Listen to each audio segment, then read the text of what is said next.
Hi friends, సత్యం family అంతా dining table దగ్గర కూర్చొని భోంచేస్తూ ఉంటారు. మీనా అందరికీ వడ్డిస్తూ ఉంటుంది. అప్పుడే రోహిణి కూడా వస్తుంది తినడానికి. రోహిణి చైర్లో కూర్చోబోతూ ఉంటే ప్రభావతి కోపంగా చూస్తుంది రోహిణి వైపు. రా రోహిణి కూర్చో అంటుంది మీనా. ఎక్కువైందా? ఎవరి పని వాళ్ళు చూసుకోండి అంటుంది ప్రభావతి మీనా వైపు చూస్తూ. ఇంకా మనోజ్ వస్తాడు. అర్జెంటుగా ప్రభావతిని బయటికి రమ్మని పిలుస్తాడు.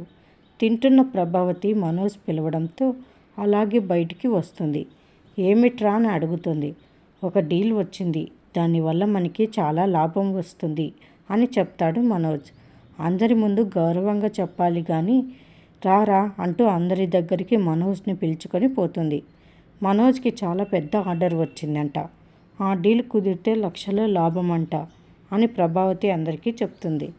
రోహిణి వల్లే ఈ డీల్ వచ్చింది కాబట్టి షోరూమ్కి రోహిణి రావాల్సి ఉంటుందమ్మా అని చెప్తాడు మనోజ్.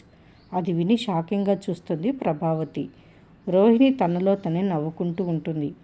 డబ్బు వస్తుందంటే మోసం చేసిన వాళ్ళనైనా క్షమిస్తుంది అని బాలు అంటాడు.